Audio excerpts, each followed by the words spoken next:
Right, I'm just getting TikTok hooked up, and it looks like now we're live. All right. I'll give you guys a really good breakdown today. Just allowing some more people to get in. Man, I got so much stuff, man. When you got cameras and literally lights and shit everywhere. Like, man, where does everything go? You know what I mean? So, just gonna let a few more people get in before it actually gets started.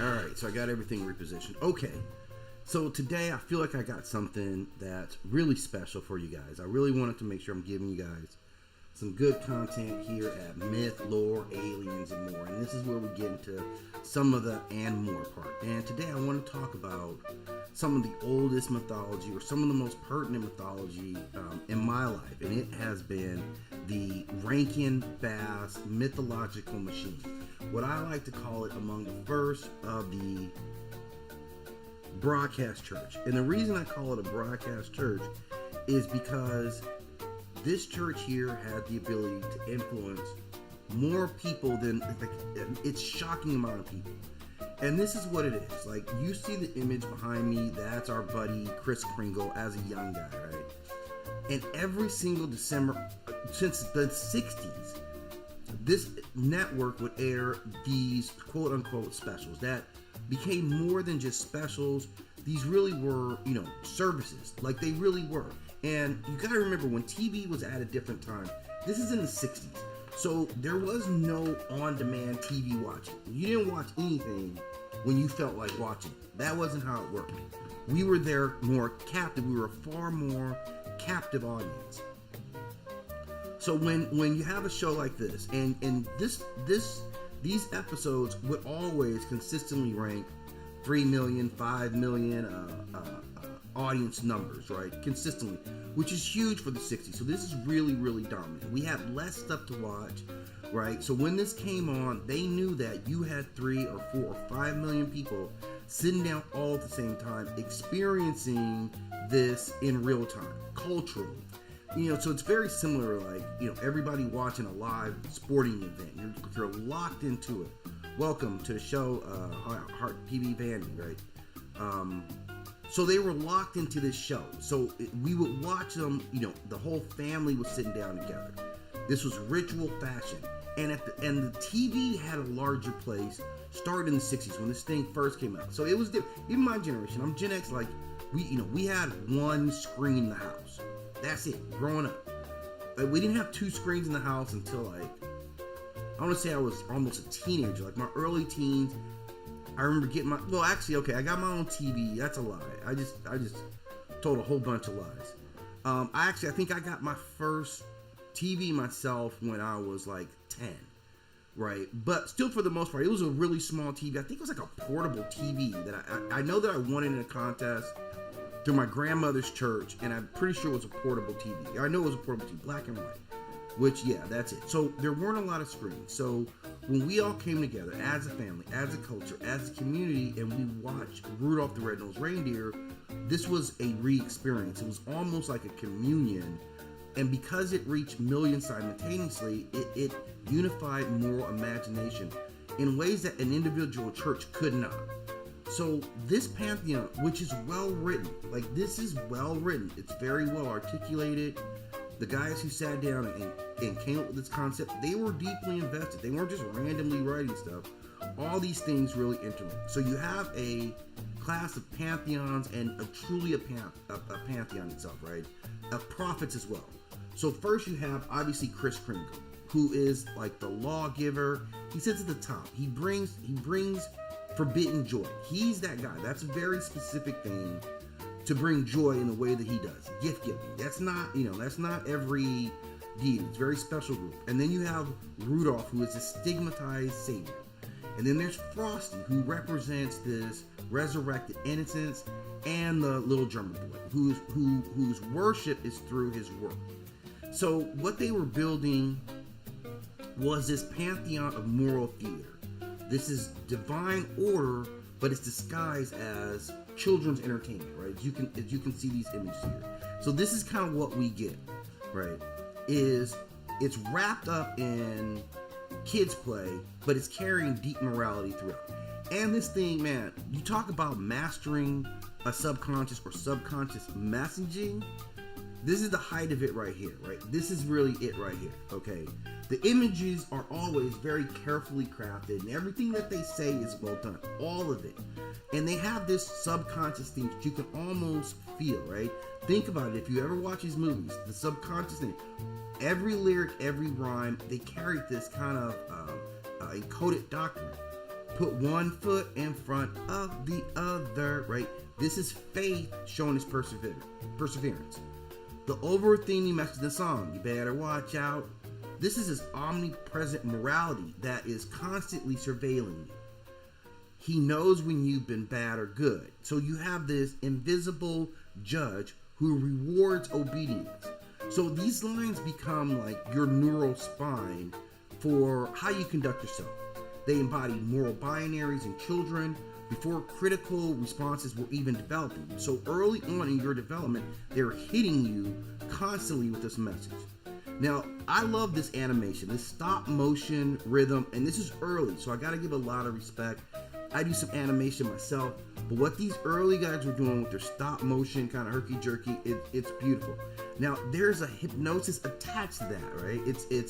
It's a pulse of this, like, you have these ancient chants. It's kind of mirroring it, and it seems like the only way that you can make this still look somehow like divine. Like, I'm telling you, when we internalize these characters, we saw them as, there's an extra level of detail that you get with this old school animation that you don't even in the creation of these things. Their details are amazing, and so their symbolism really works. So this whole belief system, this whole world they have in, it's a theology that's based on behavior. It's all about, everybody has an original flaw or sin, right? So every character starts off being unworthy or broken, and they have to go through this redemption where they start performing a service, just like Kris Kringle, or making a sacrifice, and now they become worthy. And we see this repeated in Kris Kringle, in Rudolph, where it's service makes you good. And then there becomes this kind of communal salvation. Now everybody accepts them, right, because they fulfilled this role. That was key on Rudolph, and we'll talk about Rudolph later. And then this is keyed in with seasonal resurrection. So it's that time of year. So our bodies being, so tied to our circadian rhythms, right? The sun rhythms, that this is a time of year, and it's encoded in that. It's our memory tying in with the time of season. Now everything about it becomes kind of sacred. The whole look of it becomes, after so long, extremely identifiable. There's nothing else that looks like it. The way the characters are crafted and carved. We'll take a look at some more of these.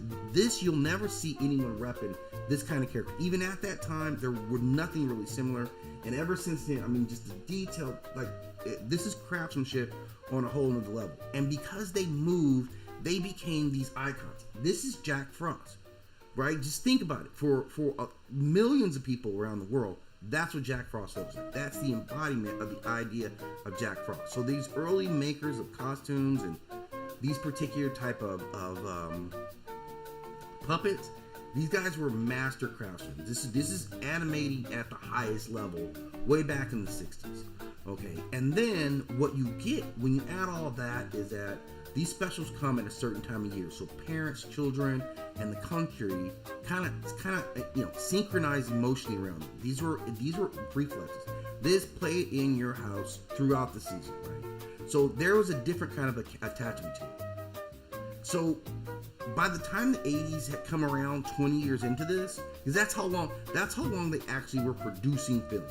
was roughly a 20-year span from the 60s right up to the 80s, despite the fact that these things stay on TV forever. Again, produced in the 60s, 2025, you'll still see these things available on prime time, this year. So we already understand that, right? There's always going to constantly be these movies. And there's another set of Christmas movies. You notice how Christmas movies, man, it's hard for Christmas movies to really play out.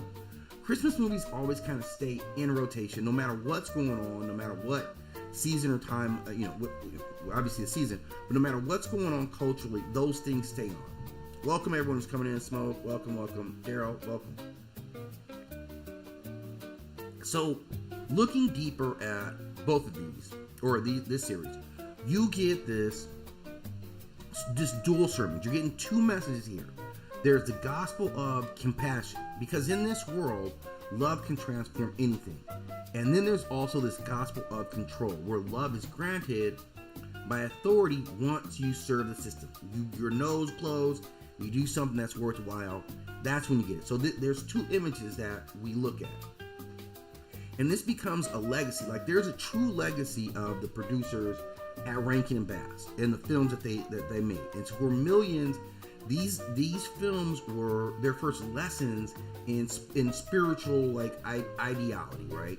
They defied sin, like selfishness. They defined grace as service. They define heaven, in this case, as acceptance, and hell is isolation on the island of misfit toys, which is a hellish place, trust me. And that theology was delivered in clay with all these jingles and bagels, very sleek, right? This is perfect. And the reason we keep running back to these stories is not purely nostalgia, it's also ritual. It's returning back to our first moral vocabulary. This is kind of, we learned how we should treat people. And part of that, how we should treet people, is if your nose is going and you're not useful to me, then you need to get up out of here. That was the story that we get with Rudolph. So this is really how this universe, that's the importance of what they did. Now I'm going to talk a little bit about the foundations of this universe, which are significant. So the Rankin Bass world, I would describe this as a fully functioning, self-contained moral cosmology. It draws a tiny bit from some Christian beliefs, and we'll see that reflected in this. But it's built upon appealing to people over a broad spectrum, 20 years. So unlike Disney, which have this perfectionism, or a comic book company like Marvel, they operate off this mythic continuity. Every story is bound to the same spiritual physics. Like, faith changes things drastically. Faith matters. Kindness breaks curses, and joy can restore balance. And we'll see this. Like, in their universe, you start off humble.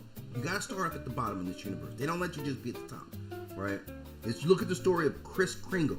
This was a mortal man who was raised by elves, who rebels against this joyless regime. He's a rebel, and he was seen as a criminal. And this evolves towards this cosmic scale where the immortal spirits of the universe are now debating on whether this same guy who is Santa Claus gets to have an eternal life, right? So this is a trajectory that's going from like a divine mythic arc of humanity itself, right?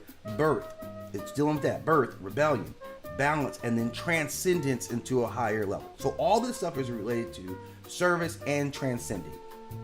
And like all myths,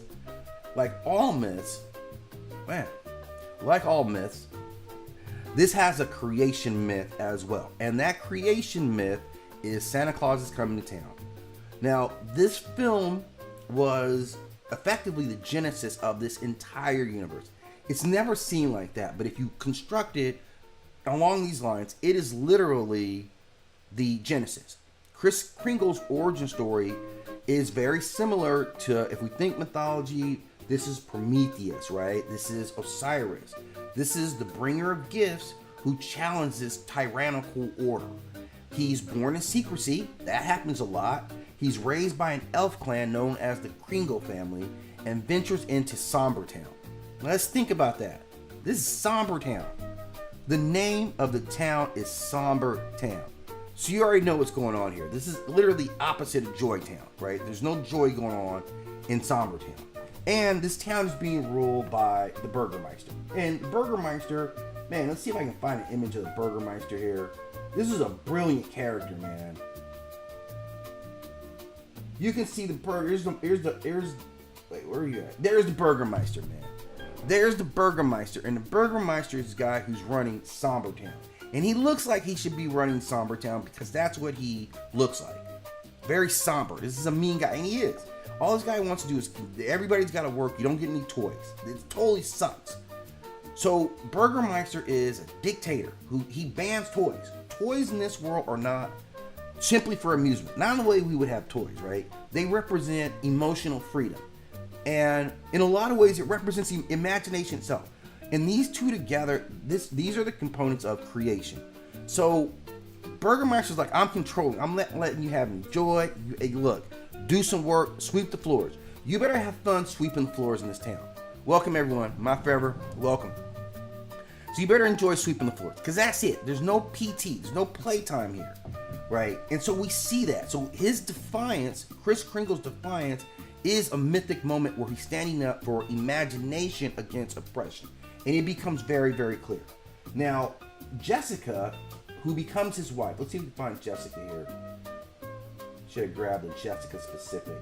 Jessica's important because she becomes his wife, but she starts off being part of the system, right? Jessica is initially, well, that's the basis for Jessica. We see this character using in a lot. We'll just call her Hottie McChristmas Briny, right? But Jessica herself starts off as a part of the system. She's telling him, stop bringing these toys here, right? You're gonna cause trouble. Not because she's against the joy of it, but because she understands the consequence. But on her way, she switches sides, obviously, and when he awakens her, she is the spark that kind of awakens this whole consciousness for this prophet of joy. Her acceptance of him, like him getting with her, that's a divine union. You get his male rebellion and his join with her female compassion, because she's the ultimate teacher for everyone. Man, I feel like I gotta try to find an image of Jessica here. Let me see if I can get Jessica, just so we can lock into who Jessica is, right?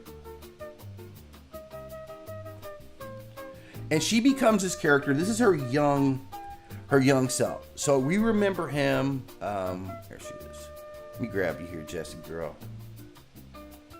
Jessica Claus, right? And it's interesting that both of these characters are redheaded characters. I don't know what they meant by that. Damn it.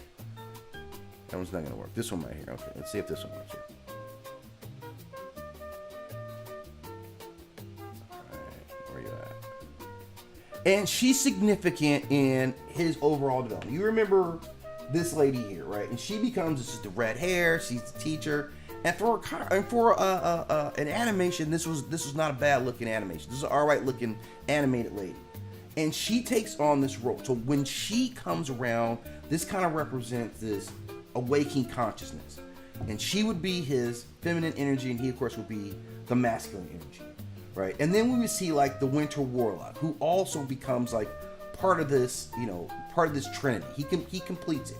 So he becomes this fallen magician whose frozen heart gets melted, and somehow, so this is really the earliest displays of one of their primary laws, that love overrides entropy, this natural state for things to fall apart, that their love can pull all those things apart. And this is the law of the cosmos. The law of the land that we see here is that rebellion is a spiritual exile. So rebellion against spiritual exile. And that's what Rudolph had experienced, right? The shiny red nose. The mark of difference was enough to spark a whole like kind of movement against him. Everybody hated him all at the same time. And so what he serves at is this, divine individual spark. In a society that becomes obsessed with the sameness, Rudolph becomes both cursed and chosen. So he mirrors some things that we had seen before in older mythologies. And this story draws heavily on Christianity. So he's more like Moses, he's more like Christ, and countless heroes who leave the tribe literally to find purpose.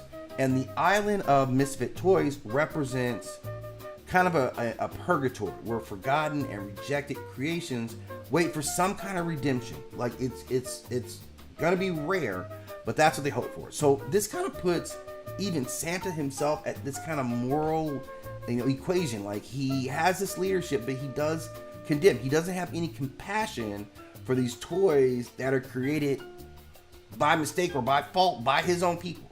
So that becomes like a real like emotional point, or like a growth point in the story to look at people, to look at how even within that there's a dynamic. And I'll talk about kind of the dark side of this world as well.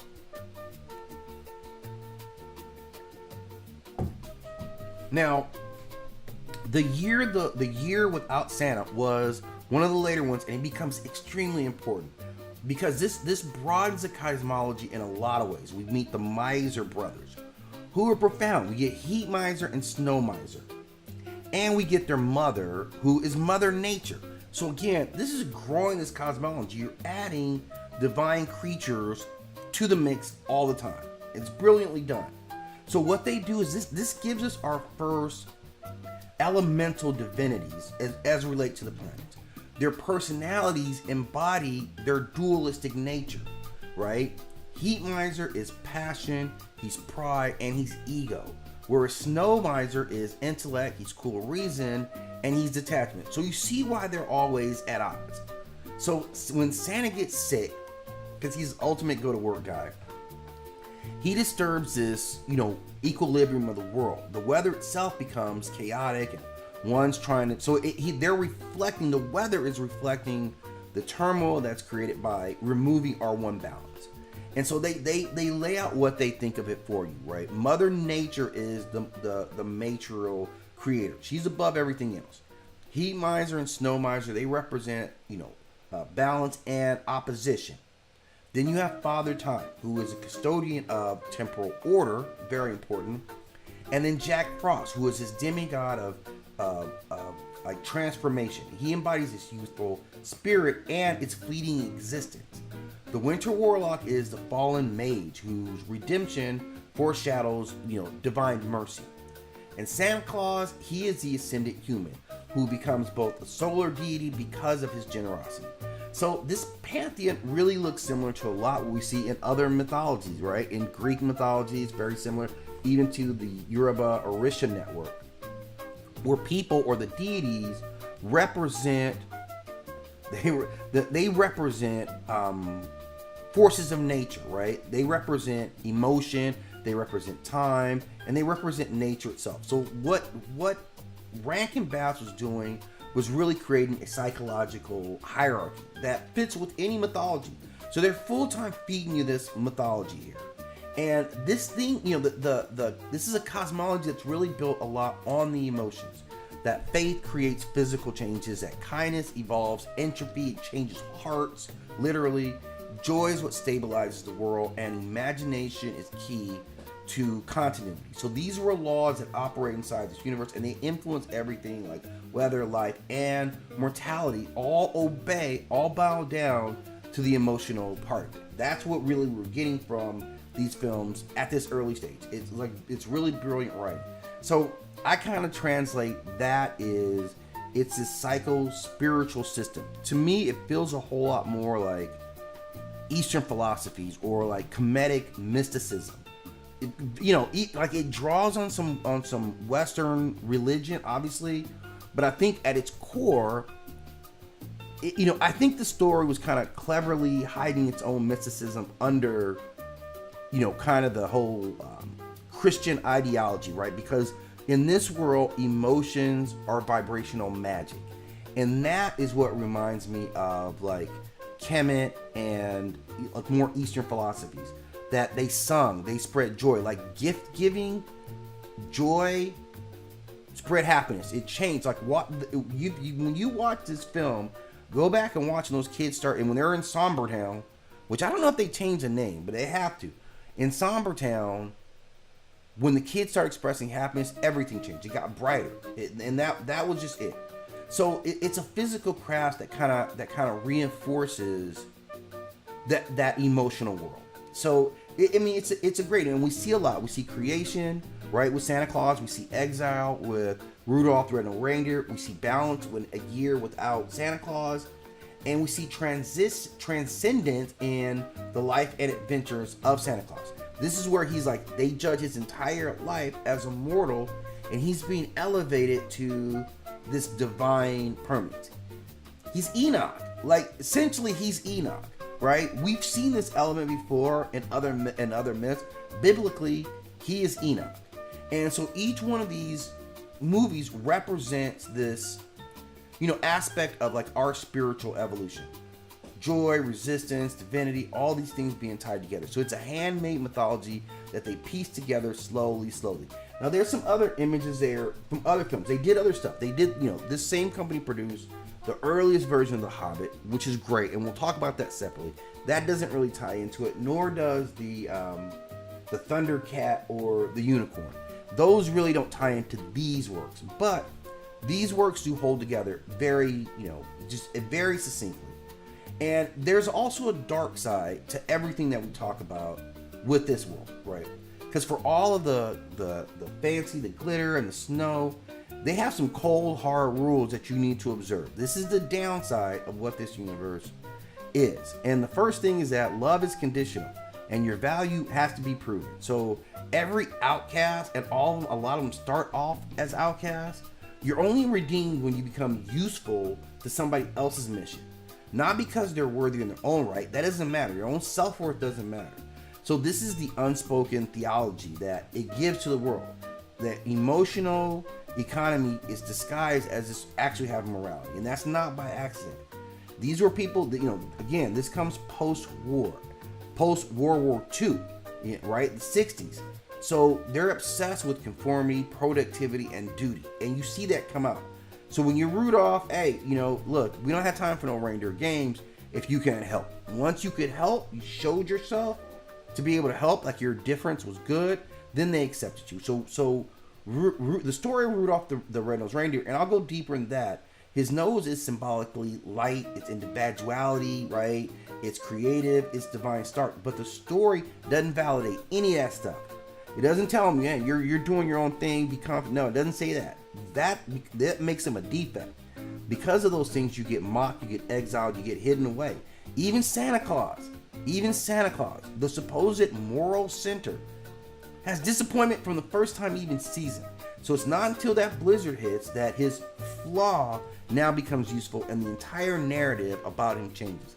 That is something that we were taught as children. And this message that they're giving you is that your uniqueness has no worth unless it can serve society.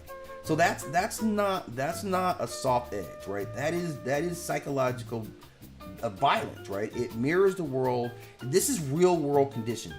So we understand that. And then we watch Nestor, the long-eared donkey, the long-eared Christmas donkey. And this is an even darker story. Like he's this little donkey, never done anything to anybody. He gets ridiculed for his long ears. He gets beaten and forced to go die in the snow.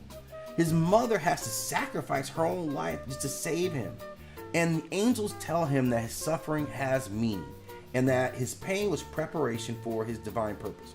Why this suffering has to happen, we never really identified. But that is the crucible that you have to go through to be divine. Later on, he would carry Mary and unborn Jesus through the desert. His ears would be guiding the way. So his ears, his defect, now became useful in a broader sense.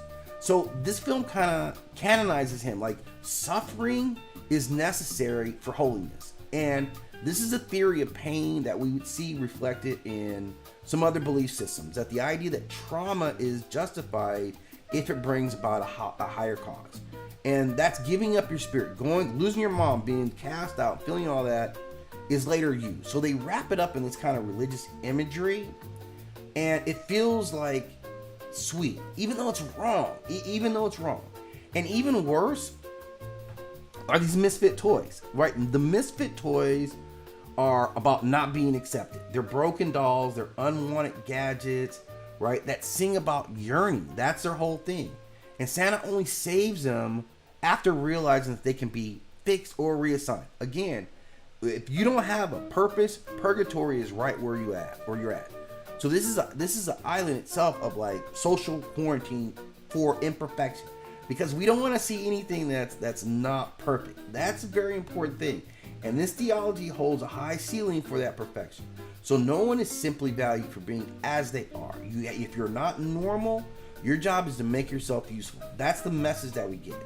And even the little drummer boy, the one who completes the pattern, he's a boy who hates humanity. After Raiders, they killed his family.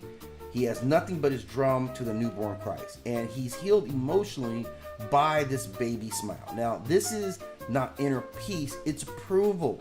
So even divine love requires performance. Jesus doesn't smile at him until you better beat that drum. You better get out there and get to entertaining.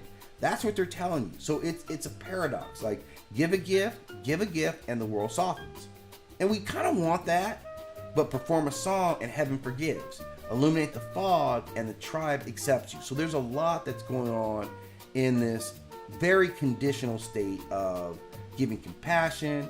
This is very much merit-based grace, and this is replacing like original sin of being useless. If you become useful, you can now be worthy and get all the blessings. Now you can step into the light. And that's kind of the message, like a very complex message that comes from a very, very meaningful broadcast company who wrote some stuff. Like I said, it's enduring. We're going 60 years. We're 60 years of watching this same kind of Christmas content, and Christmas is coming, so I wanted to get up on it now and kind of break it out. So if you enjoy this piece, definitely like and subscribe to the channel. These all exist in their long forms. I'll cut these up. If you didn't catch the whole thing, I'll cut these up into bits and repost them like in my shorts, but they will always exist in full form on my YouTube channel. So if you want to check out the YouTube channel, you've got some long, and I'll include that. I think it's in my bio. You can check out the long form of everything that I do, just to give you, the stuff that you may miss. But as always, man, I hope you guys are going to have a good day. Getting forward to the holidays. Thanks for stopping in. I'll be back at the same time tomorrow. I'm not sure what I'm going to break down tomorrow. I had some notes, but I'll be back with something really good. Maybe you guys have some suggestions for me. Just drop it in the comment section. But whatever you're hunting for today, I hope you catch a whale.